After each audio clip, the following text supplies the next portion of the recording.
الحمد لله رب العالمين وبه نستعين على أمور الدنيا والدين اللهم صل وسلم وبارك على سيدنا محمد حبيب الرحمن والسيد الأكوان الحاضر مع من صلى عليه في كل زمان ومكان وعلى آله وصحبه وتابعه بإحسان.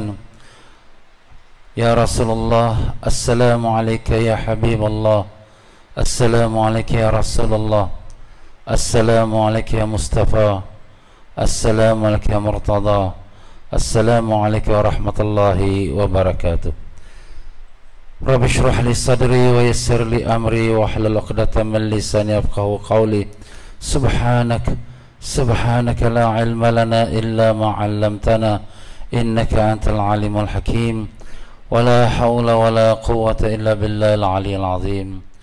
إلهي أنت مقصودي ورضاك مطلوبي، أعطيني محبتك ومعرفتك. وصلى الله على سيدنا محمد وعلى آله وصحبه وسلم والحمد لله رب العالمين. مسلمين مسلمات رحمكم الله، السلام عليكم ورحمة الله وبركاته. Alhamdulillah, syukur kita kehadrat Allah Subhanahu wa taala. Selawat dan salam atas junjungan besar Nabi kita, kekasih kita yang kita rindui, Rasulullah sallallahu alaihi wasallam, dan sekalian ahli kaum keluarganya dan sekalian para sahabatnya. Dan demikianlah muslimin dan muslimat rahimakumullah, jangan lupa kita beriktikaf dalam rumah Allah ini. Nawaitu sunnatal i'tikaf fi hadzal masjid lillahi taala. Sahaja aku beriktikaf dalam masjid ini kerana Allah taala. Alhamdulillah, syukur pada Allah Subhanahu wa taala. Malam ini adalah merupakan malam 1 Rabiul Awal. Malam di mana kita menyambut bulan Rabiul Awal, bulan yang diputerakan baginda Nabi besar kita Rasulullah sallallahu alaihi wasallam.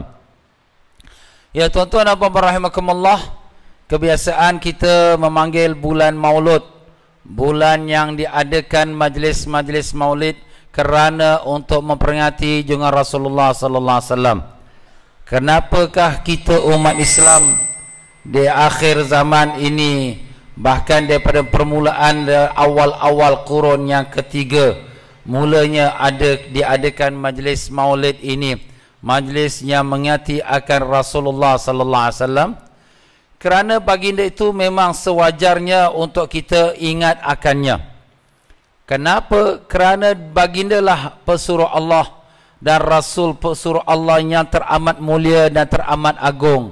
Tidak ada keagungan yang melebihi daripada keagungan yang ada pada Rasulullah sallallahu alaihi wasallam. Sekalian ajarannya adalah merupakan apa yang diperintahkan oleh Allah Subhanahu wa taala. Kerana baginda itu tidak berbicara daripada hawa nafsunya, tetapi adalah daripada apa yang diperintahkan oleh Allah Ta'ala. Sebagaimana firman Allah Ta'ala, a'udzubillahi minasyaitonirrajim, wa ma yantiqu 'anil hawa in huwa illa wahyu yuha. Tidaklah baginda Nabi sallallahu alaihi wasallam berbicara daripada hawa nafsunya, melainkan apa yang telah diwahyukan kepada baginda. Jadi tuan-tuan dan puan-puan rahimakumullah, kita menyambut Maulid ini bukan maknanya kita menyambut happy birthday Nabi sallallahu alaihi wasallam sebagaimana yang dipahami oleh kebanyakan orang yang salah faham. Kenapa? Kerana kita bukan menyambut happy birthday seperti kita menyambut happy birthday anak kita, bukan kita menyambut seperti kita menyambut anniversary perkahwinan kita, bukan seperti kaum Nasrani yang menyambut Christmas, hari lahirnya yang dikatakan hari lahir Nabi Isa alaihissalam. Tetapi sebenarnya kita menyahut dan menyambut rahmat Allah Subhanahu wa taala. Kenapa? Kerana Allah Subhanahu wa taala utuskan baginda Nabi sallallahu alaihi wasallam sebagai rahmat lil alamin. Sebagaimana Allah taala firmankan, a'udzubillahi minasyaitonir rajim, wa ma arsalnaka illa rahmatan lil alamin. Tidak kami utuskan kau ya Muhammad sallallahu alaihi wasallam melainkan sebagai rahmat kepada seluruh alam. Jadi kita bila menyambut baginda Nabi sallallahu alaihi wasallam, menyambut Maulud Nabi sallallahu alaihi wasallam, bukan menyambut happy birthday, tapi kita menyambut rahmat Allah Subhanahu wa taala. Dan apabila kita menyambut Maulidin Nabi sallallahu alaihi wasallam, sebenarnya kita menyambut akan nikmat Allah Subhanahu wa taala. Allah Subhanahu wa taala memberi kita bermacam-macam nikmat, tapi nikmat yang paling besar sekali ialah nikmatnya utusan baginda Nabi sallallahu alaihi wasallam. Sebagaimana Allah Subhanahu wa taala telah firmankan, a'udzubillahi minasyaitonir rajim, laqad mannallahu 'alal mu'minina idz ba'atsa fihim rasulan min anfusihim. Sesungguhnya telah Allah Ta'ala memberi nikmat atas orang yang beriman dengan diutuskan seorang rasul daripada kalangan mereka. Jadi dengan keutusannya Rasulullah sallallahu alaihi wasallam, ia adalah merupakan nikmat Allah yang paling agung kepada kita. Jadi dengan itu kita apabila menyambut Maulidin Nabi sallallahu alaihi wasallam, kita bukan menyambut Maulid Turia happy birthday, tapi kita menyambutnya akan nikmat Allah Subhanahu wa taala. Dan kedua-dua nikmat Allah dan rahmat Allah ini kita disuruh untuk menyambutnya, sebagaimana Allah Subhanahu wa taala firmankan, a'udzubillahi minasyaitonir rajim, qul bi fadlillahi wa bi rahmatihi fabidzalika falyafrahu. Katakanlah dengan kurniaan Allah dan rahmat Allah, hendaklah orang yang beriman, hendaklah falyafrahu, hendaklah orang beriman itu gembira. Gembira dengan rahmat Allah, gembira dengan nikmat Allah. Kalau kita gembira dapat makan, lembu pun makan, kambing pun makan. Kalau kita gembira dapat duit, orang kafir pun dapat duit. Tetapi kita gembira dengan lebih dari itu. Kita gembira dengan utusannya Rasulullah sallallahu alaihi wasallam, kerana itulah nikmatnya sebesar-besarnya. Kalau tanpa baginda Nabi kita Rasulullah sallallahu alaihi wasallam, maka kita pun bukan orang yang beriman. Mungkin kita masih lagi menyembah patung berhala seperti mana datuk nenek kita yang dahulu sebelum datangnya Islam ke Nusantara kita ini. Dan kalau sekiranya tanpanya Rasulullah sallallahu alaihi wasallam, mungkin kita pun tidak ada dalam masjid Istiqamah ni, dan masjid Istiqamah ni pun tak ada. Kalau sekiranya kita tanpa barakahnya Rasulullah sallallahu alaihi wasallam, maka tidak ada Mekah, tak ada Madinah. Kalau tanpa yang barakah Rasulullah sallallahu alaihi wasallam, maka tidak ada Kaabah, tidak ada Al-Quran. Kalau sekiranya tidak ada berkahnya Rasulullah sallallahu alaihi wasallam, satu universe ini pun tidak ada, dunia ini pun tak ada, langit ini pun tak ada. Masya Allah, macam mana pula boleh cakap macam tu?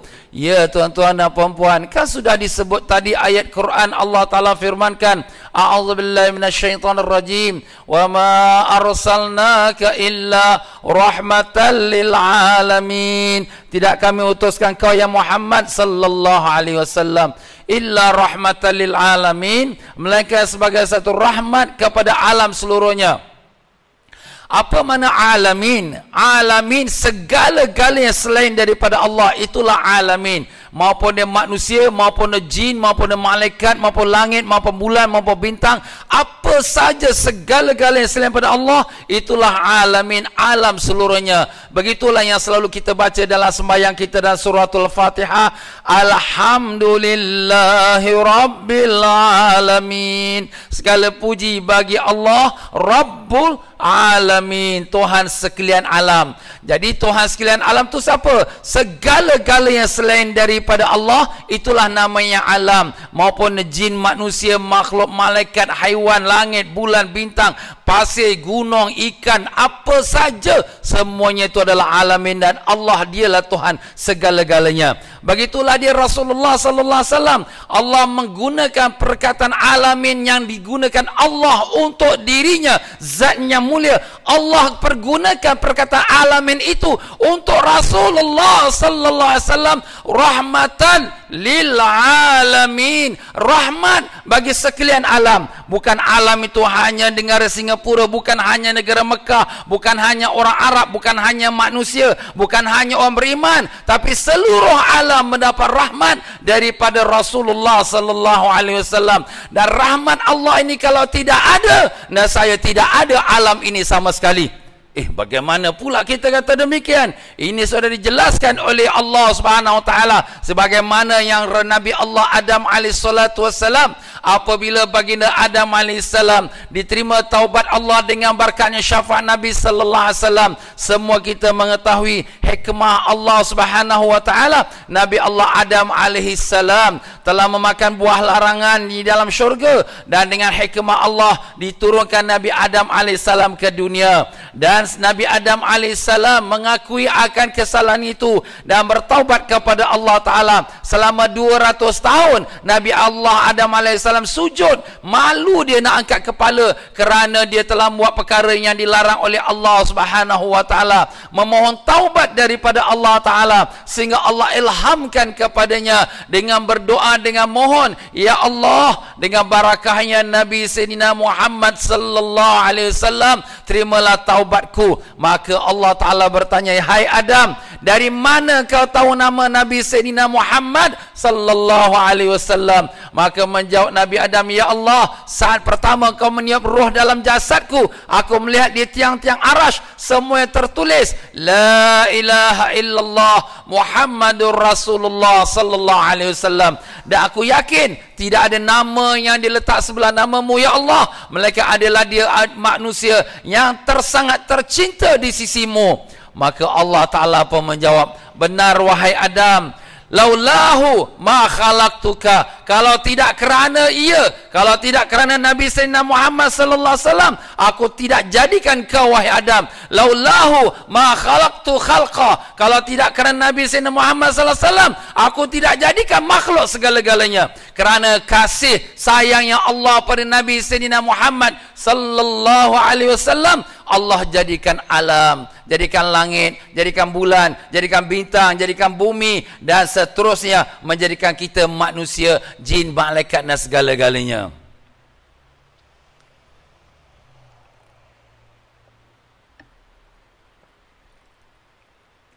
Jadi tuan-tuan dan puan-puan, kalau begitu besarnya rahmat yang dibawa oleh Rasulullah sallallahu alaihi wasallam, maka tidakkah kita terasa terhutang budi dengan Nabi sallallahu alaihi wasallam?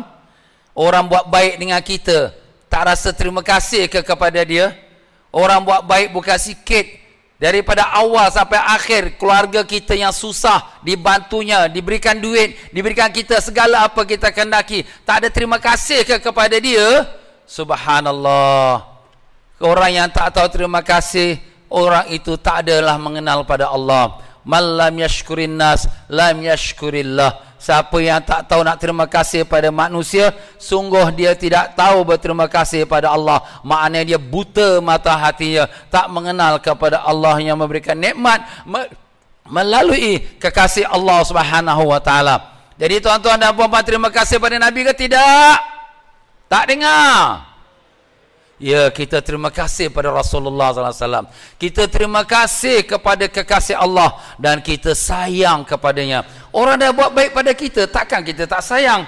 Dan tentu kita sayang pada orang berbuat baik pada kita, dan selalu kita sebut-sebutkan dia, kerana baiklah dia tu, pergi mana-mana pun kita sebut baiklah dia tu, dia selalu tolong aku. Begitulah dia kekasih kita Rasulullah sallallahu alaihi wasallam, selalu kita menyebut-nyebutkan namanya. Kenapa? Kerana kita kasih pada dia. Kenapa? Kerana dialah menjadi rahmat kepada alam seluruhnya. Kalau tanpa rahmat yang dibawa oleh baginda Nabi sallallahu alaihi wasallam, maka tak adalah kita hari ini. Masya Allah. Boleh tak Allah Ta'ala jadikan kita tanpa Rasulullah SAW? Jawapannya boleh. Tapi kenapa Allah jadikan Rasulullah sebagai wasilah, sebagai perantaraan, supaya menjadikan rahmat alam ini daripada Rasulullah SAW?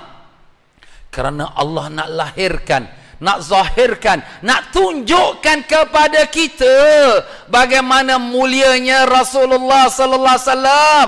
Bukan macam kita manusia biasa, tidak, tapi dia adalah manusia kekasih Allah yang sangat tinggi, mulia dan agungnya darjatnya.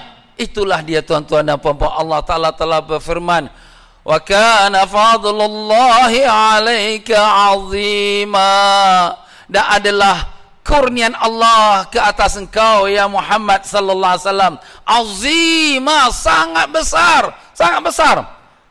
Wah, ustaz, kita ni membesar-besarkan Nabi, nanti jadi syirik tau, nanti kita memperduakan Allah. Subhanallah, bukan kita yang memperbesarkan Nabi, Allah Subhanahu wa taala yang telah membesarkan baginda Nabi sallallahu alaihi wasallam. Allah yang telah muliakan baginda Nabi sallallahu alaihi wasallam, dan memuliakan orang yang dimuliakan oleh Allah adalah menjadi wajib. Bahkan itu adalah merupakan syarat daripada keimanan kita. Sehingga Rasulullah sallallahu alaihi wasallam telah bersabda, la yu'minu ahadukum hatta akuna ahabba ilaih min waladihi wa walidihi wan nasi ajma'in. Tidak beriman seseorang kamu sehingga adalah aku lebih tercinta kepadanya, lebih daripada anak penaknya, lebih pada ibu bapanya, lebih pada manusia seluruhnya. Maknanya cinta kita pada Nabi lebih. Kalau kita sayang pada mak bapak, lebih kita sayang pada Nabi sallallahu alaihi wasallam. Kalau kita sayang pada isteri suami, lebih kita sayang pada Nabi sallallahu alaihi wasallam. Kalau kita sayang pada anak-anak, lebih lagi kita sayang pada Nabi sallallahu alaihi wasallam. Kita sanggup korbankan untuk ibu bapa kita, korban isteri kita, korban suami kita, korban anak pinak kita demi kerana Rasulullah sallallahu alaihi wasallam. Begitulah dia para sahabat-sahabat Nabi sallallahu alaihi wasallam. Apabila baginda Nabi sallallahu alaihi wasallam memanggil sesiapa pun dari sahabat, mereka akan menjawab apa? Labbaika ya Rasulullah, abi wa ummi fida'uka ya Rasulullah, Allahumma salli wa sallim barik alaih. Apa jawapannya? Ya Rasulullah, ayah dan ibuku menjadi tebusan demi kerana engkau ya Rasulullah. Begitu jawapan mereka. Bukan jawab ya sahaja, tak ada, tapi dengan memberikan sebagai tunjuk bahawa sanggup korban segalanya. Ibu bapa aku pun aku sanggup korban demi kerana engkau ya Rasulullah. Ini sahabat-sahabat, mereka faham benar dengan bagaimana tinggi dan mulianya Rasulullah sallallahu alaihi wasallam. Sebab itulah di sini bila kita menyebut nama Nabi Sayyidina Muhammad sallallahu alaihi wasallam, kita disuruh berselawat atas Nabi sallallahu alaihi wasallam. Orang yang diam tak selawat itu orang yang bakhil bin kedekut. Nabi sallallahu alaihi wasallam telah bersabda, tahukah kamu siapakah orang yang bakhil? Sahabat-sahabat pun tak mengatakan Allah dan Rasul lebih mengetahui. Maka jawab Nabi sallallahu alaihi wasallam, orang yang bakhil, orang yang disebutkan namaku di sisinya tapi dia diam tak selawat atasku, itu orang yang bakhil. Tuan-tuan bakhil ke? Bakhil? Tidak. Jadi kita bila mendengar nama Nabi Sayyidina Muhammad sallallahu alaihi wasallam, paling kurang kita baca selawatan Nabi sallallahu alaihi wasallam. Dan ini adalah kerana tanda kasih kita, kasih dan sayang kita pada Nabi sallallahu alaihi wasallam. Kalau sekiranya kita kasih pada seseorang perempuan, selalu kita sebut namanya. Kalau kita kasih pada seseorang pemain bola, selalu kita sebut namanya. Kalau kita kasih pada seseorang penyanyi, selalu kita sebut namanya. Nah, siapakah kekasih kita? Siapa kekasih kita, tuan-tuan? Siapa? Rasulullah sallallahu alaihi wasallam. Sudah tentulah kita selalu sebut namanya. Bagaimana kita nak selalu sebut namanya? Selalu kita berselawat atas Nabi Rasulullah sallallahu alaihi wasallam. Sedangkan Allah Ta'ala pun berselawat, sedangkan semua malaikat pun berselawat. Kita umatnya tak tahu nak selawat ke? Malas nak selawat ke? Ini apa punya umat ni? Begitulah dia tuan-tuan dan puan-puan rahimakumullah. Kita kasih pada Nabi sallallahu alaihi wasallam, kita memperbaikkan selawat atas Nabi kita Rasulullah sallallahu alaihi wasallam. Dan selawat ni merupakan satu ibadat yang sangat istimewa. Kenapa tuan-tuan dan puan-puan? Kalau semua amal ibadat, wa kullu amalin baina raddin wa qabulin illa salata ala nabi fa inna qabalahu qabuluhu muhattamun. Semua ibadat antara diterima dan ditolak, melainkan selawat atas Nabi sallallahu alaihi wasallam pasti diterima, tak ada syak dan ragu-ragunya lagi. Kenapa demikian? Kerana apabila kita sembahyang, kita puasa, kita zakat, kita haji, apa pun kita buat, kalau ikhlas lillahi ta'ala, betul-betul tak ada niat campur-campur yang lain, insyaAllah Allah terima. Itu pun dengan syarat kalau cukup rukun dan syaratnya. Tetapi kalau bercampur riak, ujub, megah, macam-macam lagi, maka Allah Ta'ala pun tidak terima amalannya sedemikian. Tetapi bila selawat atas Nabi sallallahu alaihi wasallam, Allahumma salli wa sallim wa barik alaih, maka pasti Allah terima. Kenapa pula mesti Allah terima? Walaupun yang membaca itu riak, walaupun yang membaca itu ahli maksiat, walaupun yang membaca itu ahli zina, Allah terima selawatnya. Kerana apa makna selawat tuan-tuan? Bila kita baca Allahumma salli ala Sayyidina Muhammad, ya Allah selawatkan atas Nabi Sayyidina Muhammad sallallahu alaihi wasallam, maknanya kita mohon doa daripada Allah, ya Allah selawatkan atas Nabi Rasulullah sallallahu alaihi wasallam. Nah, Allah sememangnya sayang kepada Nabi kita. Kalaulah sesiapa minta Allah selawat kata Nabi, yes, memang Allah akan selawat atas Nabi. Memang itulah Allah Ta'ala sayang pada Nabi sallallahu alaihi wasallam. Jadi walaupun yang minta supaya diselawatkan tu orang yang ahli maksiat, walaupun dia riak, walaupun dia megah, itu dia punya masalah. Tapi kerana dia minta kepada Allah untuk selawat pada Nabi, Allah akan lakukan kerana sememangnya Allah cinta kepada Nabi kita Rasulullah sallallahu alaihi wasallam. Tanpa kita minta pada Allah pun Allah sentiasa membacakan selawat atas Nabi sallallahu alaihi wasallam. Innallaha wa malaikatahu yusalluna 'alan nabi ya ayyuhalladzina amanu sallu 'alaihi wa sallimu taslima.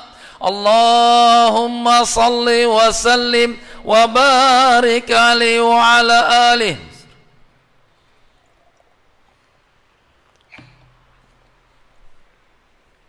Maka orang yang berdoa mohon supaya Allah selawat kepada Nabi sallallahu alaihi wasallam pasti diterima oleh Allah.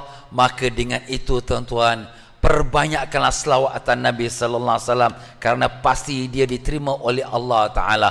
Kita tak bimbang dan tak ragu-ragu kerana itu sudah dijanjikan oleh Allah Taala. Jadi kalau begitu tuan-tuan dan puan-puan, membaca selawat ini adalah merupakan salah satu amal yang paling kuat membawa seseorang hamba dekat kepada Allah Ta'ala. Dan begitulah amalan para ulama-ulama dan para wali-wali Allah. Mereka memperbanyakkan selawat atas Nabi kita Sayyidina Muhammad sallallahu alaihi wasallam. Jadi semalam dalam khutbah Jumaat sudah saya terangkan bagaimana kelebihannya selawat ini, di mana Allah Subhanahu wa taala telah membicarakan, membuat satu pengisytiharan bahawa Allah Subhanahu wa taala yang berselawat atas Nabi sallallahu alaihi wasallam, wahai orang beriman, selawatlah atas Nabi sallallahu alaihi wasallam. Ini adalah merupakan satu petunjuk kepada kemuliaan dan keagungan Nabi sallallahu alaihi wasallam. Kenapa? Kalau semua ibadat yang kita lakukan yang disuruh oleh Allah Ta'ala, tak ada satu pun yang Allah mulakan dengan Allah membuat pengisytiharan. Umpamanya kalau Allah perintah kita solat, Allah tak sebut Allah Ta'ala solat, sekalian orang beriman solat, tak ada. Dan bila Allah perintah kita puasa, tak ada Allah Ta'ala kata, Allah puasa, wahai orang beriman puasa, tak ada. Bila Allah Ta'ala perintahkan kita zakat, tak ada sebut Allah Ta'ala keluar zakat, wahai orang beriman keluar zakat, tak ada. Semua perintah Allah Ta'ala, tidak ada Allah Ta'ala membuat isytihar yang Allah melakukannya. Tetapi sebelum Allah perintah kepada kita selawat atas Nabi sallallahu alaihi wasallam, Allah telah membuat pengisytiharan, innallaha wa malaikatahu yusalluna 'alan nabi. Sesungguhnya Allah Taala dan sekalian para malaikatnya berselawat atas Nabi sallallahu alaihi wasallam. Nampak tuan-tuan dan puan-puan? Dan semua kita tahu bahawa kita dalam sembahyang ini kita wajib membaca selawat atas Nabi sallallahu alaihi wasallam sekurang-kurangnya pada tahiyat yang akhir, dan dia merupakan rukun sembahyang. Kalau tak baca selawat atas Nabi sallallahu alaihi wasallam, tidak sah sembahyang kita. Keempat-empat imam mazhab, Imam Malik, Imam Syafi'i, Imam Hanafi dan Imam Hambali, keempat-empat mereka sudah bersepakat, bersetuju bahawa mesti membaca selawat atas Nabi sallallahu alaihi wasallam dalam sembahyang, maupun sembahyang wajib fardunya 5 waktu, maupun sembahyang sunat, maupun sembahyang jenazah pun wajib membaca selawat atas Nabi sallallahu alaihi wasallam. Tak baca tak sah. Soalan kita sembahyang, sembah siapa? Sembah Allah. Kalau sembah Allah, apa kita sebut nama Nabi dalam sembahyang? Kita kan itu Nabi, dia bukan Tuhan. Memang betul dia Nabi, dia bukan Tuhan. Tapi siapa yang suruh baca selawat dalam sembahyang?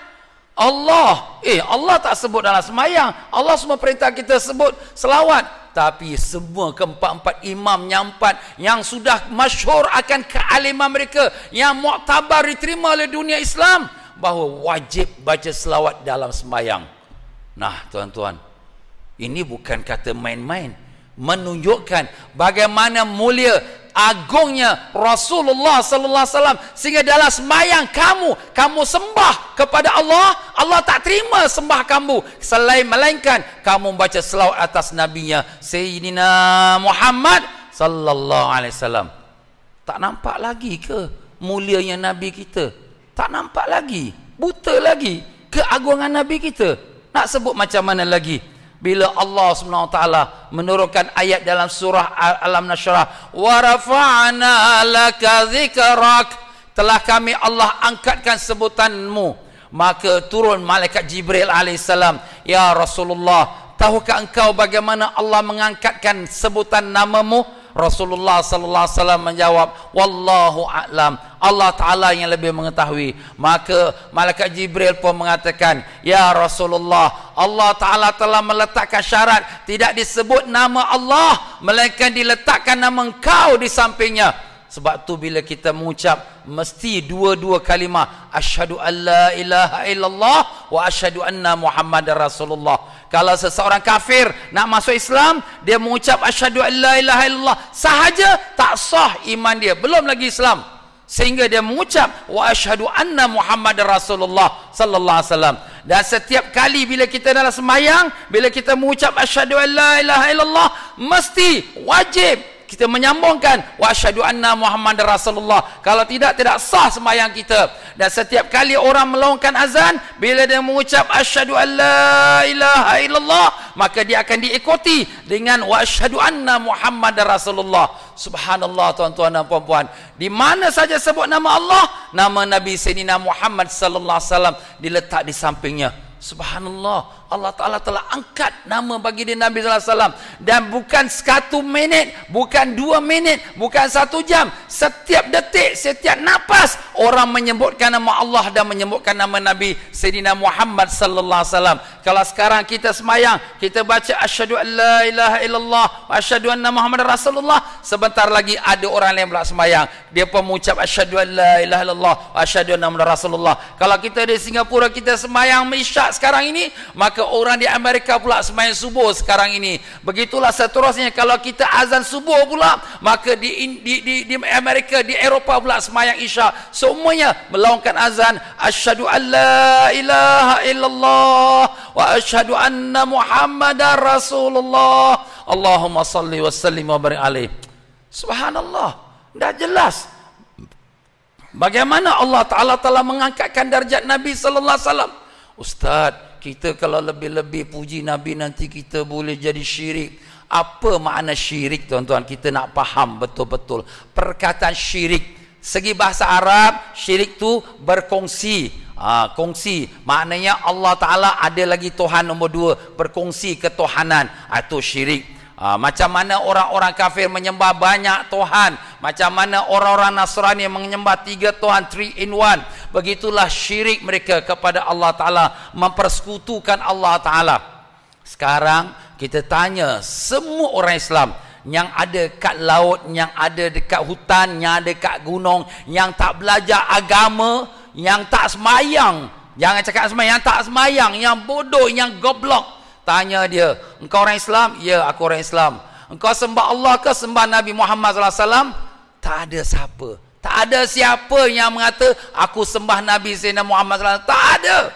Biar dia orang bodoh sekalipun, biar dia orang maksiat, ahli zina, ahli judi pun, selagi nama dia Islam, Allah Ta'ala sudah beri dia petunjuk bahawa dia tak menyembah melainkan hanya Allah Ta'ala. Allah Ta'ala dah pelihara agama Islam ini. Oh Ustaz, habis macam mana orang Kristian, orang Nasrani, mereka memuji-muji Nabi Isa sampai mereka kata Nabi Isa itu anak Tuhan. Ya, itu agama Nasrani, sudah habis. Agama Islam, agama yang Allah Ta'ala telah memeliharanya. Rasulullah sallallahu alaihi wasallam akhir sekali waktu beliau khutbah, baginda khutbah sebelum wafatnya baginda telah bersabda, wallahi ma akhafu alaikumus syirk. Demi Allah, aku tidak bimbang atas kamu syirik. Kenapa? Sebab Nabi telah jelaskan kepada kita, tak ada siapa yang dibimbangkan akan mengatakan Nabi Sayyidina Muhammad sallallahu alaihi wasallam Tuhan selain daripada Allah. Tak ada. Tak ada siapa yang mengatakan sudah 1434 tahun hijrahnya Nabi sampai hari ini. Tak ada siapa mengatakan Nabi Sayyidina Muhammad SAW Tuhan selain daripada Allah. Tak ada. Agama Nasrani tak sampai 500 tahun, 300 tahun, 200 tahun sudah Allah Ta'ala sudah biarkan habis begitu saja. Sudah tidak ada lagi ketulenannya. Tetapi agama Islam sampai hari ini sudah 1434 tahun tetap tak ada siapa daripada umat Nabi Sayyidina Muhammad sallallahu alaihi wasallam orang Islam yang maaf kata orang goblok, yang bodoh, yang tak tahu alif betul pun, kau sembah Allah ke kau sembah Muhammad? Aku sembah Allah. Apa pula Muhammad? Muhammad tu nabinya. Nampak tuan-tuan? Begitulah Allah Ta'ala telah berikan pemeliharaan sebagaimana Allah pelihara Al-Quran. Inna nahnu nazzalna dzikra wa inna lahu lahafizun. Sesungguhnya kami Allah yang menurunkan Al-Quran dan kamilah yang peliharanya. Tidak ada satu huruf pun yang kurang, yang ditambah dalam Al-Quran. Tak ada. Walaupun ada usaha-usaha daripada musuh-musuh Islam untuk nak menokok nambah atau mengeluarkan ayatnya, tetapi Allah pelihara dengan dibinasakan orang-orang itu dan usaha-usaha mereka. Dan itulah dia janji Allah Ta'ala. Begitulah janji Allah kepada agama Islam ini. Kenapa? Kerana inilah agama yang terakhir. Inilah Nabi yang terakhir. Tak ada lagi Nabi selepasnya. Kalau sekiranya agama Nasrani, agama Yahudi, agama-agama yang dibawa oleh Nabi-Nabi dahulu, selepas satu Nabi ada datang satu Nabi lagi, selepas satu Nabi ada datang satu Nabi lagi. Tapi agama Islam tidak ada lagi agama, tidak ada lagi Nabi yang akan datang. Itulah dia agama Islam. Sebab itulah Nabi kita sallallahu alaihi wasallam telah Allah Ta'ala gambarkan, makana Muhammadun aba ahadim min rijalikum walakin Rasulullah wa khataman nabiyyin wa kana Allah bikulli syai'in alima. Tidaklah Muhammad itu ayah kepada seseorang lelaki kamu, kerana anak lelaki Nabi semua sudah meninggal sewaktu kecil. Walakin Rasulullah, tapi adalah Nabi Sayyidina Muhammad SAW Rasulullah, pesuruh Allah Ta'ala, wa khataman nabiyyin, dan penutup sekalian Nabi-Nabi. Dah tak ada lagi dah close, dah tak ada lagi turun wahyu lagi. Wa kana Allah bikulli syai'in alima, dan adalah Allah sangat mengetahui dengan segenap sesuatu. Muslimin muslimat rahimakumullah. Jadi kalau kita sudah jelas bahawa Nabi kita sallallahu alaihi wasallam yang begitu mulia, yang begitu tinggi darjatnya, agak-agaknya darjat Nabi sallallahu alaihi wasallam tu sampai ke mana ya?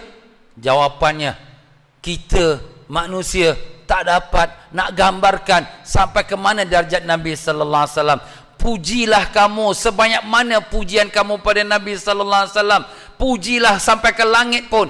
Tulislah syair-syair, tulislah kasidah-kasidah seperti mana ulama-ulama dahulu telah menulis syair-syair dan kasidah memuji Nabi sallallahu alaihi wasallam. Tidak sampai kepada puncak kemuliaan yang sebenarnya yang ada pada diri Nabi kita sallallahu alaihi wasallam. Itulah dia Rasulullah sallallahu alaihi wasallam.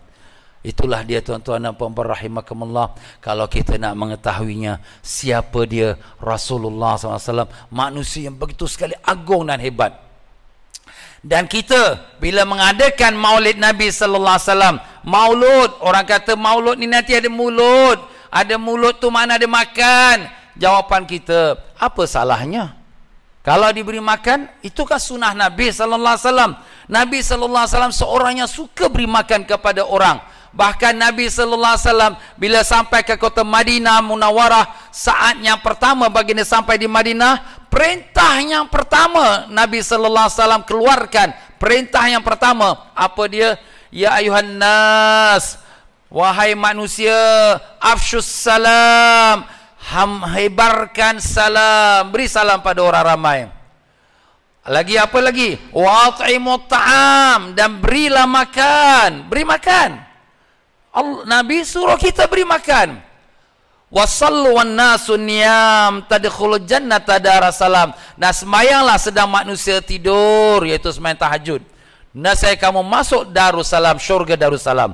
Jadi tuan-tuan dan puan-puan, memberi makan ini adalah satu perkara yang disuruh oleh Rasulullah SAW.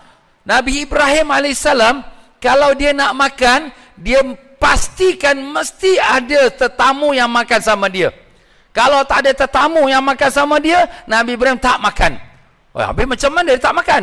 Dia akan pergi cari mana ada orang yang kat luar tu, walaupun terpaksa berjalan 1-2 kilometer, cari siapa lagi ada kat luar, mari ajak makan. Macam tu Nabi Ibrahim AS.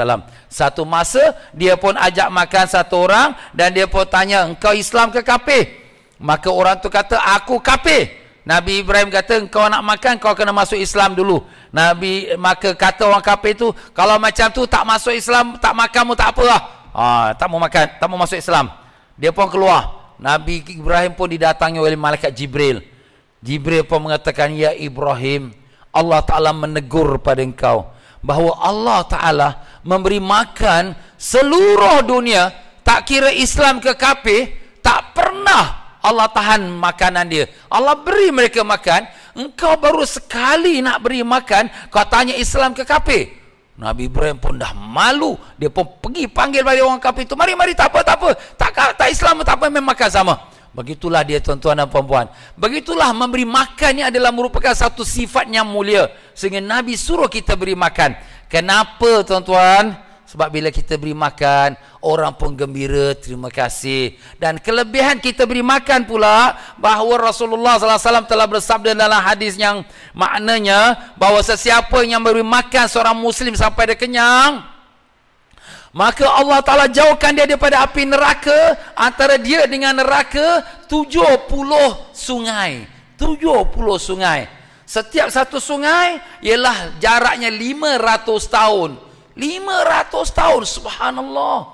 Kita beri satu orang Muslim, tak kira dia kaya, tak kira dia miskin, kita bagi dia makan, kita jamu dia makan sampai dia kenyang. Alhamdulillah, terima kasih lah. Apa kita dapat? Allah jauhkan kita daripada neraka. Antara kita dengan neraka 70 batang sungai. Setiap satu batang sungai 500 tahun jaraknya. Hadis ini ada dalam kitab juz yang juz yang ketiga daripada kitab Sirah Salikin. Buka sana tengok. Jadi sini tuan-tuan dan puan-puan rahimakumullah, bila kita memberi orang tu makan dalam majlis yang diredai oleh Allah. Kerana apa? Majlis itu kita menyebut Nabi sallallahu alaihi wasallam, berselawat atas Nabi sallallahu alaihi wasallam, memuji Nabi sallallahu alaihi wasallam, membacakan sirah perjalanan hidup Nabi sallallahu alaihi wasallam. Maka orang yang datang tu bukan sembarang orang, mereka itu adalah tetamu Rasulullah sallallahu alaihi wasallam. Bagaimana kita beri makan tetamu Rasulullah? Wah, lagi besar pahala. Yes, begitulah dia tuan-tuan dan puan-puan, kalau kita memahaminya. Sebab itu para ulama-ulama dahulu, bila mereka adakan majlis maulud, mereka beri makan. Kenapa? Pahala yang besar. Cuma kita punya faham lah, ada maulud, ada mulut. Kalau kau nak makan, datanglah. Tak apa. Tak kerana maulud pun kau datang pun makan. Tak apa. Sebab apa? Itulah pahala memberi makan kepada saudara Islam kita. Nah, tuan-tuan dan puan-puan rahimakumullah. Jadi kalau sekiranya kita lihat, sebenarnya dalam majlis maulud tu apa yang ada? Ada dancing rock? Tak ada. Ada lelaki perempuan berpeluk-peluk? Tak ada. Habis apa yang ada dalam majlis maulud? Kita membaca selawat Nabi sallallahu alaihi wasallam, kita membaca sejarah Nabi sallallahu alaihi wasallam, kemudian kita memberikan penghormatan pada Nabi sallallahu alaihi wasallam. Itulah yang ada dalam majlis maulud. Jadi apa yang dalam majlis maulud yang menjadikan kita haram, tak boleh, ini bid'ah, ini syirik, apa yang menjadikan masalah besar? Kalau kita tak boleh kerana dia bacakan sejarah Nabi, semua kitab sejarah semua kena bakar. Ini sejarah Nabi-Nabi, bakar-bakar. Tak boleh.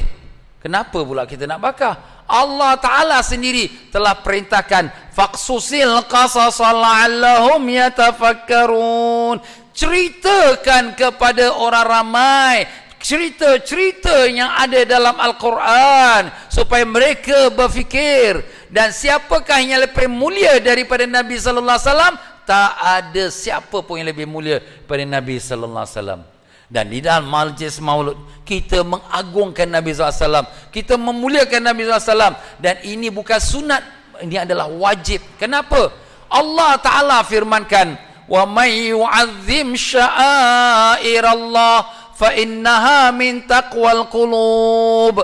Sesiapa yang mengagungkan syiar Allah, maka itulah tanda hati yang bertakwa. Apa tu syiar? Syiar tu ialah tanda. Bila kita kata syiar Allah, tanda agama Allah. Bila sebut Quran, terus orang kata, oh ni kitab orang Islam.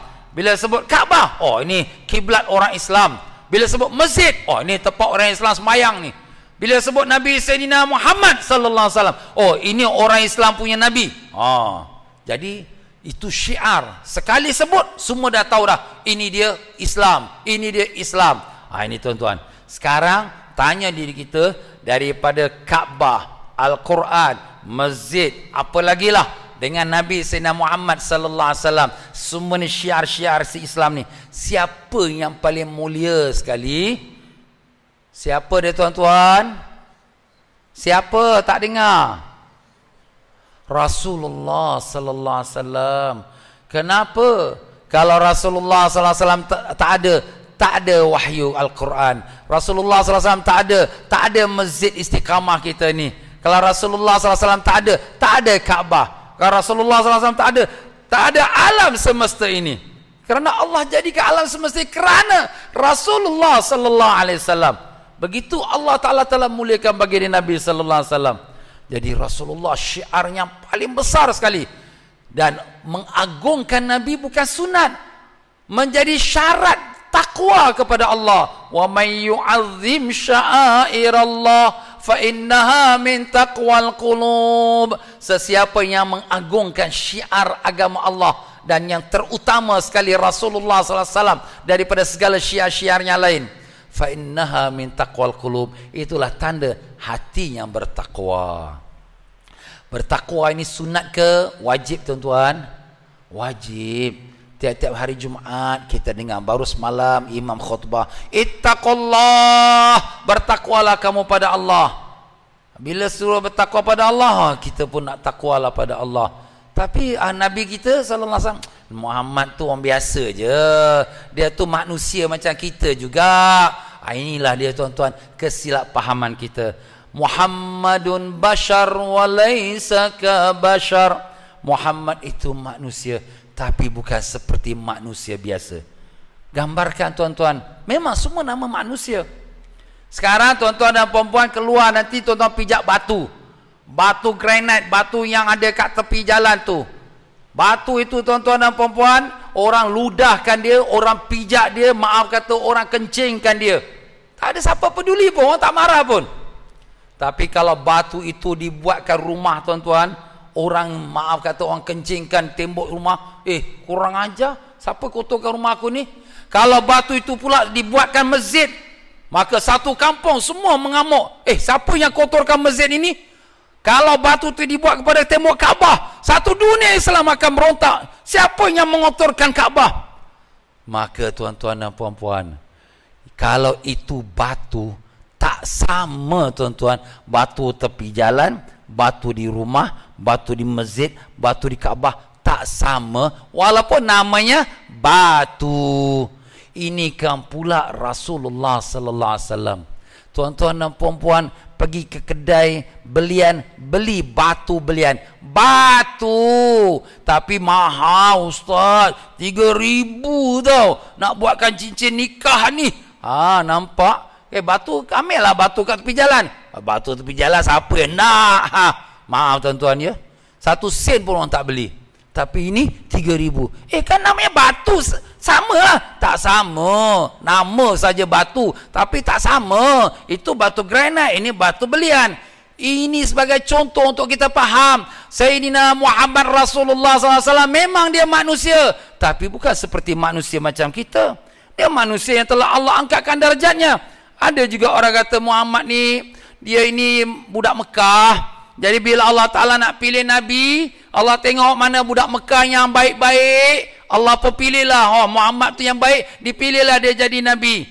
Masya Allah, orang yang cakap macam ni orang jahil tuan-tuan. Rasulullah Sallallahu Alaihi Wasallam bukan baru masa itu dipilih Allah untuk jadi Nabi. Rasulullah Sallallahu Alaihi Wasallam sudah wujud sebelumnya alam ini wujud. Baginda Nabi telah berkata kepada sahabatnya Jabir bin Abdullah, ya Jabir, Hal alimta ma huwa awwal khalqi ma khalaqallah? Wahai Jabir, tahukah kau apakah dia makhluk yang pertama yang Allah ciptakan? Maka Jabir mengatakan, Allah wa rasuluhu a'lam. Allah dan Rasulnya yang lebih mengetahui.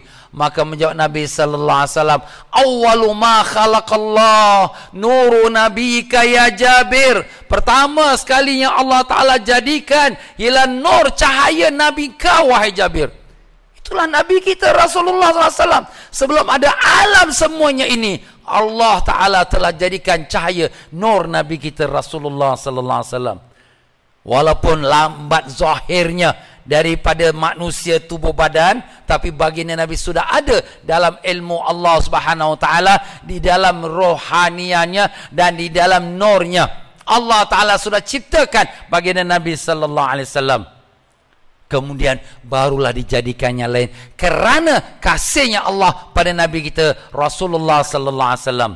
Sebab itulah setiap para nabi daripada Nabi Adam AS sampailah kepada Nabi Isa AS, Nabi yang sebelum Nabi kita Sayyidina Muhammad sallallahu alaihi wasallam, apabila mereka diutuskan Allah, Allah mengambil janji daripada mereka.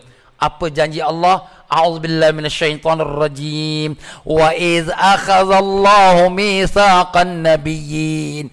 Ingatlah ketika Allah Ta'ala mengambil janji daripada sekalian nabi-nabi yang di mana kamu telah diberikan kitab, diberikan hikmah. Maka apabila datang nanti Nabi akhir zaman, la tu'minunnahu wa la tansurannah, hendaklah kamu beriman dengan dia dan hendaklah kamu membelanya. Aqrartum, kamu berjanji ke tidak? Ini Allah Ta'ala firman, tuan-tuan. Bukan saya bercerita. Saya cuma bacakan apa yang Allah Ta'ala sebutkan.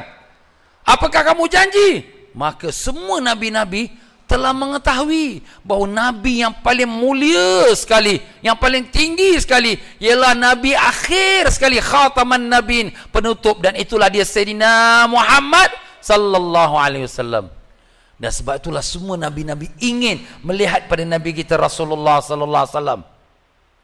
Dan tetapi mereka tak bertemu dengan Nabi kerana mereka telah kembali pada Allah lebih awal. Tapi Allah tidak menghampakan hajat mereka. Sebab itulah berlaku peristiwa Isra' dan Mi'raj. Ustaz, kenapa Nabi nak kena pergi ke Baitul Maqdis? Tak boleh kan daripada Mekah direct sajalah naik ke langit? Apa yang nak pergi ke Baitul Maqdis? Memang Allah Ta'ala sengaja membawa Nabi SAW pergi ke Baitul Maqdis. Allah boleh bawa Nabi naik ke langit terus daripada Mekah Al-Mukarramah, tapi Allah sengaja membawa Nabi kita sallallahu alaihi wasallam sampai ke Baitul Maqdis kerana banyak hikmahnya. Antaranya ialah untuk bertemu dengan semua para nabi-nabi. Semua daripada Nabi Adam AS sampai daripada Nabi Isa AS, sebanyak 124,000 Nabi dan Rasul, lebih kurang jumlahnya, semuanya menjadi makmum, dan Nabi Sallallahu Alaihi Wasallam menjadi imam sembahyang pada malam Isra' dan Mi'raj di Baitul Maqdis. Jadi semua nabi-nabi dapatlah bertemu dengan Nabi kita sallallahu alaihi wasallam. Inilah yang dia pemimpin kami, inilah dia imam kami, inilah dia khataman nabiyyin yang begitu mulia, yang Allah ambil janji dengan kami untuk membelanya. Barulah mereka dapat jumpa dengan Nabi sallallahu alaihi wasallam pada malam Isra' dan Mi'raj, sampailah hajat mereka itu. Nampak tuan-tuan? Okey, kalau begitu kenapa tidak Nabi-Nabi itu semua datang ke Mekah saja, semayang depan Kaabah dengan Nabi SAW? Kenapa Nabi nak kena pergi Baitul Maqdis pula? Ada rahsia lain lagi pula, tuan-tuan. Apa dia? Sebab Baitul Maqdis adalah kiblat semua Nabi-Nabi, termasuk Nabi kita sallallahu alaihi wasallam. Nabi Adam, Nabi Nuh, Nabi Ibrahim, Nabi Ishaq, Nabi Yaqub, sampai pada Nabi Isa alaihissalam, semua para anbiya itu kiblat mereka Baitul Maqdis, termasuk Nabi kita Rasulullah sallallahu alaihi wasallam Baitul Maqdis. Kerana semua kita tahu Baitul Maqdis kiblat kita yang pertama. Berapa lama Nabi sallallahu alaihi wasallam menghadap Baitul Maqdis? Selama 16 bulan. 1 tahun 4 bulan.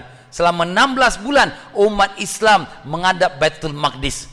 Kemudian baru bertukar ke kiblat ke Kaabah Al-Musyarrafah, yang berlaku peristiwa itu di Masjid Qiblatain di kota Madinah Munawwarah. Bagi mereka yang telah ziarah, tahulah akan ceritanya.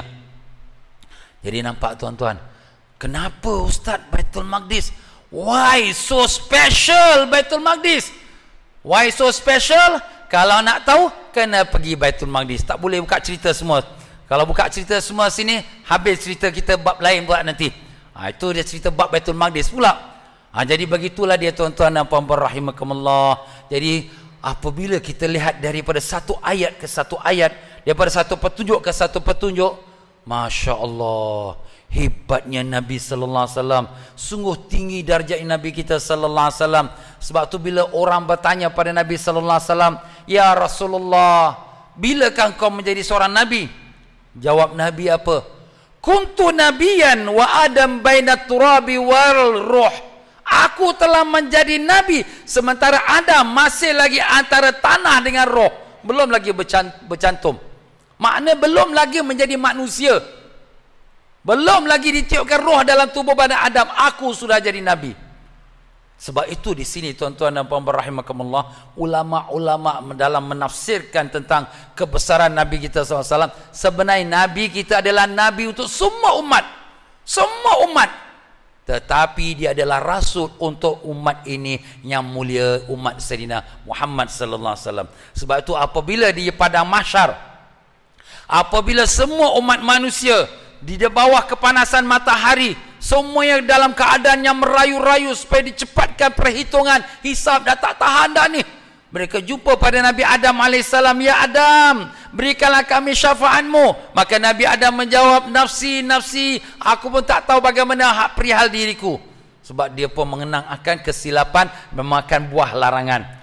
Pergilah kamu kepada Nabi Nuh AS, "Ya Nuh, berilah kami syafaat." Nabi Nuh berkata, "Nafsi, nafsi, aku pun tak tahu bagaimana perihal diriku." Pergilah kepada Nabi Ibrahim AS, "Ya Ibrahim, berilah syafaat kepada kami." Nabi Ibrahim pun menjawab, "Nafsi, nafsi, aku pun tak tahu perihal diriku." Pergilah kamu pada Nabi Musa AS, "Ya Nabi Musa, berilah kami syafaat." Maka Nabi Musa pun mengatakan, "Nafsi, nafsi, aku pun tak tahu perihal diriku." Pergilah kamu kepada Nabi Isa AS. Apabila sampai pada Nabi Isa AS, "Ya Nabi Isa, berilah kami syafaat." Nabi Isa pun mengatakan, "Nafsi, nafsi, aku pun tak tahu perihal diriku." Pergilah kamu pada Nabi Sayyidina Muhammad sallallahu alaihi wasallam. Apabila semua umat datang pada Nabi sallallahu alaihi wasallam meminta syafaat, Nabi tak jawab nafsi, nafsi. Nabi pun mengatakan, "Ha ana laha." Inilah dia untuk aku. Makna untuk aku memohonkan syafaat. Kenapa tuan-tuan? Semua nabi-nabi, semua telah memohon doa kepada Allah semasa hidup di dunia. Doanya special yang Allah Ta'ala telah berikan setiap nabi. Satu doa, mereka minta apa saja Allah beri. Dan semua telah minta di dunia. Sebagai contoh, Nabi Sulaiman AS telah minta Allah kerajaan yang tidak ada siapa yang memilikinya. Dan Allah beri. Sebab itu Nabi Sulaiman dinamakan dia Raja Dunia. Dia memerintah sekalian angin, sekalian jin, semua haiwan-haiwan, semua di bawah pemerintah Nabi Sulaiman AS. Sebab tu jin zaman Nabi Sulaiman semua menjadi pekerja-pekerja hamba abdi. Itu Nabi Sulaiman doa, minta pada Allah. Dan semua Nabi telah minta pada Allah. Tetapi Nabi kita Rasulullah SAW, dia tidak minta di dunia. Dia simpan di hari akhirat. Simpan untuk siapa? Untuk istrinya? Tidak. Untuk anaknya? Tidak. Untuk cucu cicitnya? Tidak. Tapi untuk siapa yang Nabi simpan? Untuk umatnya. Maka segeralah Nabi sallallahu alaihi wasallam terus sujud di bawah arasy Allah Ta'ala dengan puji-pujian kepada Allah yang diilhamkan Allah, yang tak pernah didengari. Begitu cantik, begitu indah pujiannya kepada Allah yang Allah ilhamkan kepada baginda Nabi sallallahu alaihi wasallam. Dan akhirnya Allah mengatakan, "Ya Muhammad, sal tu'tah, tasyaffa tusyaffa." Ya Muhammad, mintalah akan diperkenankan, dan syafaatkanlah akan disyafaatkan.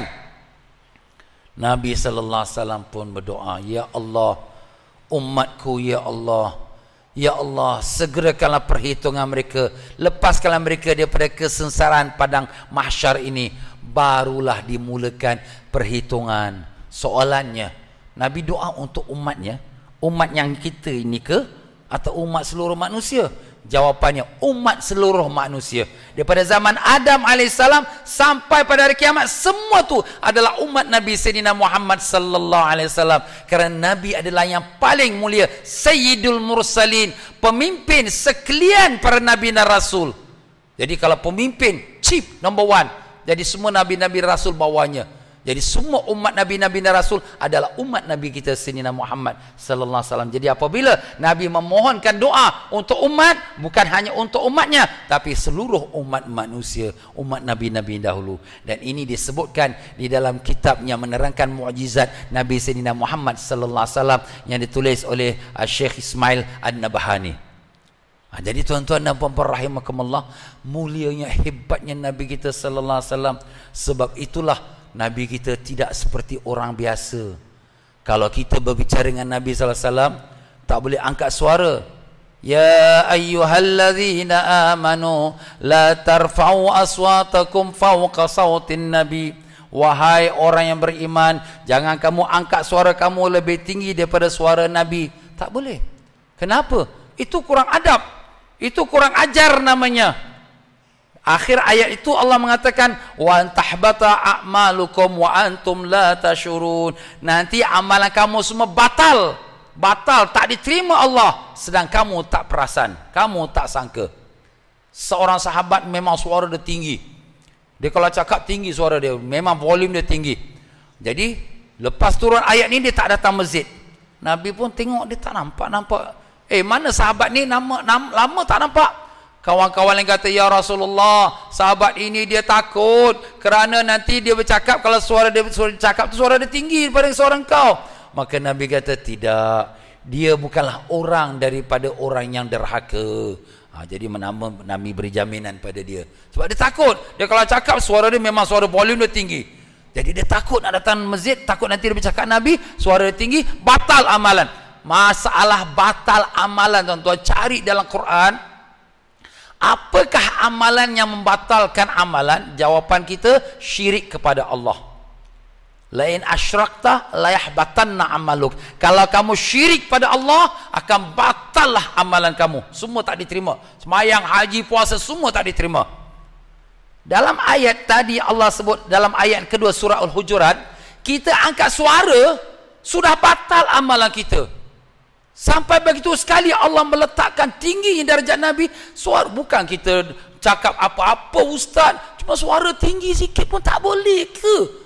Macam itulah dia penghormatan kepada Nabi sallallahu alaihi wasallam. Sehingga Sayyidina Umar radhiyallahu an, kalau dia bercakap dengan Nabi, dia cakap pelan-pelan. Sampaikan Nabi tak dengar. Umar, apa kau cakap?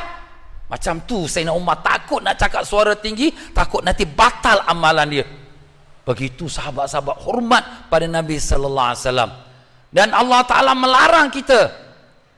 Melarang apa? La taj'alu du'a ar-rasuli ka du'a ba'dikum li ba'd. Jangan kamu memanggil Nabi sallallahu alaihi wasallam seperti mana kamu memanggil seseorang kamu kepada kawannya. Kalau kita panggil kawan, Ahmad, Kasim, Fatimah, kita panggil. Jangan kamu jadikan panggilan pada Nabi seperti kamu panggil orang-orang seperti kawan-kawan kamu. Habis nak panggil macam mana ya Ustaz? Nak panggil dengan penghormatan. Tengok Allah Subhanahu Wa Taala di dalam Al-Quran, semua nabi-nabi dan rasul Allah panggil dengan nama. Ya Ibrahim, Ya Adam, Ya Nuh, Ya Saleh, semua Allah panggil dengan nama. Tapi bila datang Nabi kita Rasulullah SAW, tak ada satu pun ayat Quran Ya Muhammad, tak ada. Baik, macam mana Allah panggil Nabi kita? Allah panggil dengan gelaran yang mulia. Ya ayyuhan nabi, Ya ayyuhar rasul, Ya muzammil, Ya mudaththir. Tengok Allah panggil nama Nabi dengan gelaran-gelaran yang terpuji. Kenapa? Sebagai memuliakan Nabi kita sallallahu alaihi wasallam. Subhanallah, Allah sendiri memberi penghormatan kepada Nabi sallallahu alaihi wasallam, dan Allah mengatakan kepada kita, jangan kamu panggil Nabi itu seperti kamu panggil kawan-kawan kamu. Sebab itulah ulama-ulama meletakkan sunnatnya bila kita nak memanggil nama Nabi kita, nak panggillah dengan nama Sayyidina Muhammad sallallahu alaihi wasallam. Ustaz ni Sayyidina ni lebih-lebih lah, kita pujikan sanjung Nabi lebih-lebih, kenapa nak panggil Sayyidina? Nama Nabi kita Muhammad lah. Maaf tuan-tuan ya, tuan-tuan apa nama? Oh saya Ali. Bapak bapak nama Ahmad. Engkau kat rumah panggil bapak engkau Ahmad ke panggil nama bapak? Panggil bapak. Cuba balik rumah panggil bapak engkau, bapak ke depan, Ahmad. Apa bapak cakap? Kurang ajar punya anak. Panggil nama aku Ahmad. Nama bapak kan Ahmad. Betul lah. Maaf tuan-tuan ya. Boleh terima tak bapak tu? Tak terima. Sekarang mak engkau siapa nama? Oh, mak saya Fatimah. Kau balik kau panggil mak engkau nama Fatimah. Fatimah. Kurang ajar yang budak. Aku beranakkan dia, susah payah besarkan dia. Dia panggil nama aku Fatimah. Nama mak kan Fatimah. Yelah, tapi jangan macam tu, kurang ajar. Nampak? Kita dengan mak bapak pun kena panggil dengan nama gelaran. Gelaran penghormatan. Ayah, ibu, bonda. Ini sebagai penghormatan. Kenapa dengan Nabi kita? Buat apa panggil Sayyidina? Panggil aja Muhammad. Kurang ajar. Tak ada hormat ke? Allah sendiri hormat pada Nabi. Yang kau seorang umat, yang kerana Nabi itulah baru kau dapat hidayat, barulah kau hidup di muka bumi ini. Kau tak ada terima kasih pada dia, tak ada hormat pada dia, panggil Muhammad. Kau ingat kawan kau ke? Maaf tuan-tuan, ni kita cakap kasar lah, cakap biasa, senang lah sikit. Inilah dia tuan-tuan dan puan-puan. Bukan kita nak kita nak jadikan Tuhan, bukan. Sebagai penghormatan. Tuan-tuan dan puan-puan, semua kita bekerja. Sampai dekat tempat kerja kita, kita tauke kita, nama dia Lim, nama dia John, apa-apa lagi lah, kita panggil Lim. Lim, kurang ajar. Aku bos kau panggil Lim. Setidak-tidak panggil bos, cik, tuan, mister. Kita panggil dengan hormat. Ni orang, maaf tuan-tuan ya, orang kafir tak semayang, tak tahu mengucap, tak pernah mandi junub, kita panggil bos. Yes sir, yes mister. Betul punya hormat. Dengan Nabi kita Muhammad aja, kurang ajar betul. Maaf tuan-tuan ya. Inilah sebab kenapa kita dilarang. Allah larang, la taj'alu du'a ar-rasul ka du'ai ba'dikum ba'dha. Jangan kamu jadikan panggilan kamu pada Nabi seperti kamu memanggil seseorang kawan kamu. Jangan. Sebab tu sahabat-sahabat bila nak panggil nama Nabi, dia panggil ya Sayyidina, ya Rasulullah, ya Habibullah. Dia tak ada panggil nama Nabi ya Muhammad, tak ada. Cari dalam sejarah sahabat panggil ya Muhammad. Orang kafir saja panggil nama Nabi ya Muhammad. Tapi orang Islam tak ada panggil nama Nabi ya Muhammad. Cuma umat Islam hari ini dah tak kenal Nabi kita sallallahu alaihi wasallam. Alah, dia Nabi sama macam kita juga, dia manusia biasa. Muhammad aja. Maaf tuan-tuan. Inilah orang yang tak mengenal Nabi kita Rasulullah sallallahu alaihi wasallam. Jadi sebab itulah di sini kenapa ulama-ulama dekat Maulud, untuk mengenalkan. Sebab umat dah tak kenal. Oh ustaz, ini maulud zaman Nabi tak ada. Zaman Nabi tak payah maulud. Semua sahabat dah penuh hormat dengan Nabi dah. Tak payah disebutkan lagi. Oh ustaz, ni zaman ulama-ulama salaf saleh, tahun-tahun yang awal 100-200 hijrah semua tak ada maulud ni. Tak payah, kerana mereka tu sungguh hormat. Imam Malik rahimahullah ta'ala, bila nak mengajar hadis, dia pakai cantik, wangi. Satu masa dia tengah mengajar hadis, menitis-nitis sepeluh dia. Kemudian lepas dia tutup kitab dia, terus dia jatuh pingsan. Sekali orang cek, rupa-rupanya ada scorpion, ada kalajengking kat belakang dia. 8 kali kalajengking tu sengat dia, tapi dia tak stop. Kenapa dia tak stop? Hormat dia pada hadis Nabi sallallahu alaihi wasallam. Nak baca hadis Nabi, siap dengan wuduk dengan cantik, kerana hormat dia dengan Nabi, hadis Nabi. Begitulah ulama-ulama kita dahulu. Bila ditanya kenapa Imam Malik kau tidak berhenti bila kau disengat kali pertama? Aku malu dengan Rasulullah, aku tak boleh derhaka dengan Rasulullah. Macam tu perasaan jiwa mereka. Rasulullah hidup bersama mereka. Dan sebenarnya orang yang beriman, Rasulullah hidup dalam jiwa kita. Cinta, rindu, kasih pada Rasulullah sallallahu alaihi wasallam hidup membara. Itu orang beriman. Tuan-tuan dan puan-puan semua, bila kita dalam sembahyang, kita semua wajib memberi salam pada Nabi dan wajib membaca selawat. Apa salam? Assalamu alayka ayyuhan Nabi. salam atas engkau ayyuhan nabi, wahai nabi. Kita tak panggil wahai Muhammad, kita panggil ayyuhan nabi, wahai nabi. Itu satu darjat Allah Ta'ala beri pada nabi kita. Apa makna assalamu alaika? Salam atas engkau. Engkau ni orang yang depan kita. Kalau sekira orang tu jauh pada kita, assalamu alaihi, atas dia. Tapi bila alaika, atas engkau, makna nabi tu depan kita. Mana nabi depan kita, ustaz? Kita semua tak nampak nabi. Bukan depan tu mata kasar kita, tapi hati kita hidup bersama Rasulullah sallallahu alaihi wasallam. Itu artinya. Jadi setiap kita orang Islam bila sembahyang, assalamu alaika, seolah-olah nabi tu hidup bersama kita. Allahumma salli wa sallim alaihi.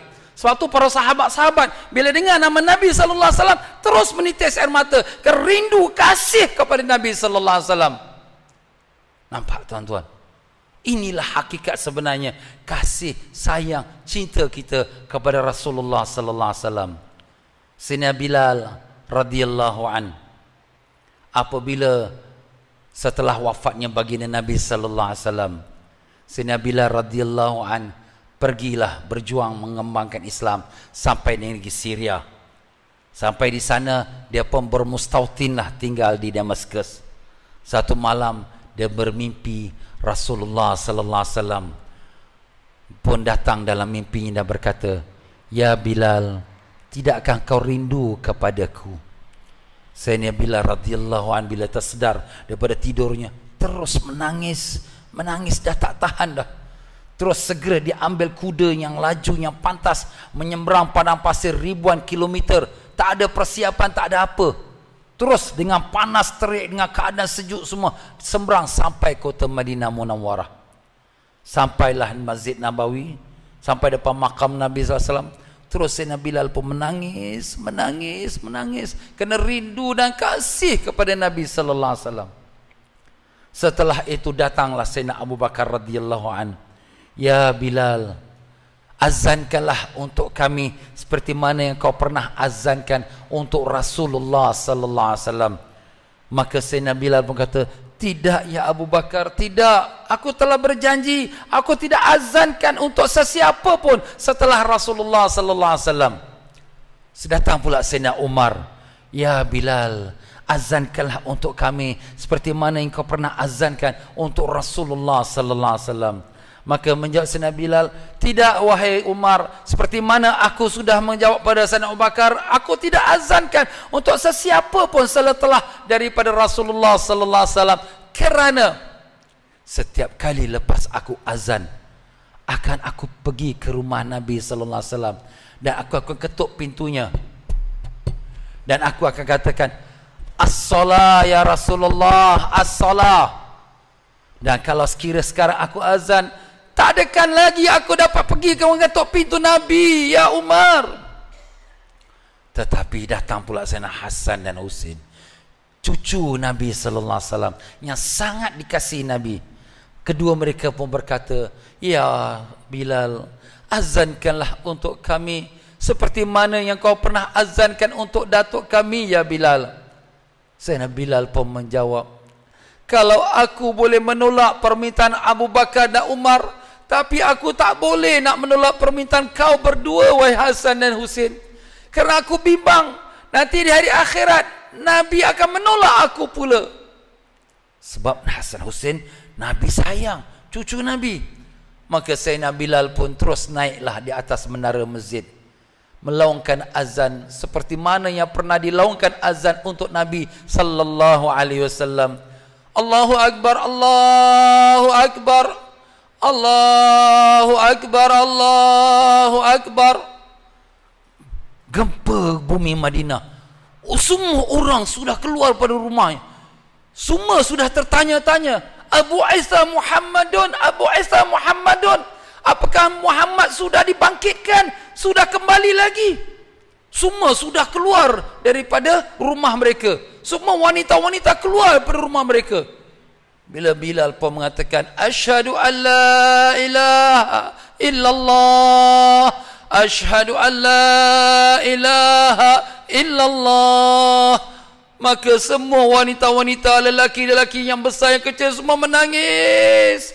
Ya Bilal, kau sudah membawa kami kepada hidupnya Nabi sallallahu alaihi wasallam. Dan akhirnya bila Bilal sampai wa asyhadu anna Muhammad, nah Sayyidina Bilal dah tak dapat nak sambung lagi. Sudah dia menangis. Sudah tak dapat tahan lagi hatinya kerana rindu pada Nabi. Itulah seluruh kota Madinah menangis, dan tidak ada hari yang terlebih amat sedih selepas pada wafatnya Nabi sallallahu alaihi wasallam daripada hari yang Sayyidina Bilal melaungkan azan di kota Madinah setelah wafat baginda Nabi sallallahu alaihi wasallam. Itulah hari yang sangat menyedihkan kerana semua mereka telah merasakan hidupnya Nabi sallallahu alaihi wasallam. Kenapa? Karena jiwa-jiwa mereka hidup dengan Nabi, tak mati. Maaf tuan-tuan dan puan-puan, walaupun baginda sudah 1400 tahun, bagi orang yang beriman hidup segar Nabi itu dalam jiwanya, kasih dan rindu pada Nabi sallallahu alaihi wasallam. Bila dengar nama Nabi Sayyidina Muhammad sallallahu alaihi wasallam, terus menyahutnya dengan penuh rasa rindu dan kasih. Inilah dia perasaan orang yang hidup jiwanya dengan Rasulullah sallallahu alaihi wasallam. Sekarang kita tanya diri kita, apakah itu yang ada dalam diri kita? Ataukah sebaliknya, apalah korang ni buat besar-besar sangat tentang Nabi ni, manusia biasa saja, tak ada apa, korang ni nak besar-besarkan lebih-lebih pula. Maaf tuan-tuan, tepuk dada, tanyalah iman. Tuan-tuan dan puan-puan, cukuplah sudah untuk kita bermuzakarah pada malam ini, untuk kita mengenal siapa dia Rasulullah sallallahu alaihi wasallam. Dan dengan kita kasih sayang cinta kita kepada Rasulullah, barulah kita dapat mengikuti jejak langkahnya. Sebab kita nak bicarakan tentang tauladan Nabi. Tapi kalau nak ikut Nabi, kalau tak ada kasih sayang pada Nabi, macam mana nak ikut Nabi? Orang yang ikut tu dia mestilah orang yang dia sayang. Innal muhibba liman yuhibbul muti'u. Orang yang kekasih itu akan taat kepada orang yang dia kasih. Kalau kita tak sayang Nabi, macam mana nak ikut Nabi? Nabi biasa je, manusia biasa je, tak ada apa, dia pun cuma dapat wahyu je. Kalau itulah perasaan kita, nak ikut Nabi buat apa? Tapi siapakah yang benar dapat mengikuti Nabi? Ialah orang yang penuh kasih sayang pada Nabi sallallahu alaihi wasallam. Maka sebab itulah saya bicarakan pada malam ini, kenapakah kita perlu tanamkan kasih sayang pada Nabi sallallahu alaihi wasallam? Kerana baginda adalah makhluk yang paling mulia di sisi Allah Subhanahu wa taala. Dan kenapakah ulama-ulama kita mengadakan maulud? Maulud bukan hanya untuk mulut, tapi maulud ialah untuk kita mengenang akan jasa Nabi sallallahu alaihi wasallam. Kita gembira dengan rahmat Allah taala, bukan hanya bulan Rabiul Awal, bahkan sepanjang tahun kita mengadakan maulid Nabi sallallahu alaihi wasallam. Bukan sekadar setiap bulan, bukan sekadar setiap minggu, bahkan setiap detik, setiap nafas. Jiwa rohani kita sentiasa dengan Rasulullah sallallahu alaihi wasallam. Itulah dia jiwa orang yang beriman kepada Allah taala. Sebab tu berkata Imam Ahmad Imam Dibai dalam kitab Dibainya, walau anna amilna kulla yaumin li ahmada maulidan qad kana wajib. Andai kata kalau kita mengadakan maulid untuk Nabi Sayyidina Muhammad sallallahu alaihi wasallam setiap hari, itu adalah masih lagi wajib. Wajib dari segi apa? Kerana mencintai Nabi sallallahu alaihi wasallam. Kerana mencintai Nabi bukan hanya bulan Rabiul Awal, mencintai Nabi bukan seminggu sekali, mencintai Nabi setiap detik, setiap nafas, setiap titisan darah kita. Cinta kita pada Nabi sallallahu alaihi wasallam. Tuan-tuan dan puan-puan semua cinta pada Rasulullah ke tidak? Cinta ke tidak? Ya Allah, ya Tuhan kami, Engkau saksikanlah ya Allah ke semua kami yang ada dalam Masjid Istiqamah ini. Kami semua cinta pada Rasulullah sallallahu alaihi wasallam. Kami sayang pada Nabi kami ya Allah. Kami rindu pada Nabi kami ya Allah. Ya Allah, pertemukanlah dengan Nabi kami dalam hidup ini walaupun sekelip mata sebelum mati kami ya Allah. Ya Allah, kurniakanlah kami keberkahan dan syafaat Nabi kami Rasulullah sallallahu alaihi wasallam. Ya Allah, selamatkanlah kami di yaumul mahsyar dengan barakah dan syafaat Nabi sallallahu alaihi wasallam. Ya Allah, kami tahu amalan-amalan kami tidak ada yang sempurna ya Allah, tapi dengan rahmat-Mu, dengan syafaat Nabi kami, terimalah kami sebagai hamba yang Kau ampunkan, terimalah kami sebagai hamba yang Kau ridai, Terimalah kami sebagai hamba yang Kau kabulkan ya Allah. Ya Allah, ya Tuhan kami, dengan berkatnya majlis zikr Rasul ini, majlis Maulidir Rasul ini, majlis memperingati Nabi ini, jadikanlah ia yang sentiasa berada di dalam hati-hati kami ya Allah. Jadikanlah hati kami sentiasa penuh rindu dan kasih pada Nabi kami ya Allah. Ya Allah, ya Tuhan kami, kurniakanlah kami dapat mengikuti akan ajaran Nabi kami ya Allah. Kurniakanlah kami dapat mengikuti sunnah-sunnah baginda Nabi sallallahu alaihi wasallam. Ya Allah, janganlah Kau matikan seseorang kami melainkan di atas kalimah la ilaha illallah Muhammadur Rasulullah sallallahu alaihi wasallam. Allahumma ya Allah, Kau berkatilah majlis pada malam ini. Kau berkatilah pihak masjid yang telah menganjurkan majlis pada malam ini. Berkatilah sekalian hadirin dan hadirat yang menghadiri majlis ini ya Allah. Ya Allah, janganlah Kau pulangkan mereka ke rumah melainkan membawa bersama-sama mereka barakat dan syafaat Nabi Rasulullah sallallahu alaihi wasallam. Jadi kalau barakat dan syafaat Nabi melimpah di dalam kaum keluarga mereka dan anak isteri mereka ya Allah. Dan jadikanlah anak-anak kami semua dengan berkat Nabi menjadi anak-anak soleh dan solehah yang beriman lagi, yang bertakwa. Dan dengan berkat Nabi sallallahu alaihi wasallam sembuhkanlah semua penyakit-penyakit kami, penyakit anak isteri kami, ibu bapa kami, adik-beradik kami dan sekalian mereka yang sedang sakit yang bermohon doa dari kami. Ya Allah, dengan berkat Nabi yang Kau kasihi ya Allah, kabulkanlah semua hajat-hajat kami yang ada di sini. Doalah tuan-tuan, apa hajat tuan-tuan semua?